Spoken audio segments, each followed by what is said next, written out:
While much of the debate over grizzly bear recovery is focused on Yellowstone and the Northern Continental Divide, state and federal agencies continue to discuss bears returning to the Bitterroot Range along the Montana-Idaho border. And while there are no active reintroduction plans, it appears the growing bear populations in the Northern Rockies are moving that direction anyway.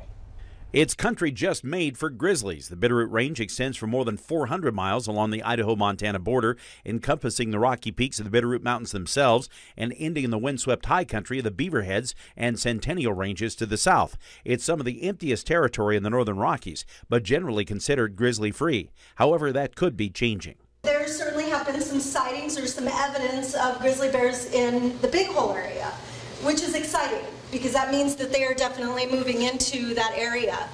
Nelson briefed members of the Interagency Grizzly Bear Committee during its annual meeting this week in Missoula. She told her colleagues efforts are still underway to verify those random sightings, but the approach remains that grizzlies must immigrate on their own into the Bitterroot. They won't be moved there. There are no plans to reintroduce them into that area. What we're hoping is that we're just going to start to see more and more evidence. And so that really is where the subcommittee is headed with their research and planned actions.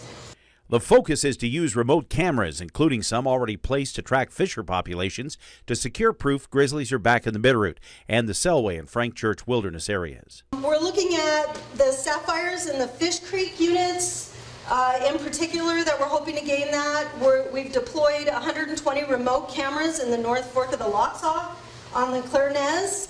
Researchers also hope to focus on the I-90 corridor, which bears must cross if they are to connect between the Northern Divide and Yellowstone.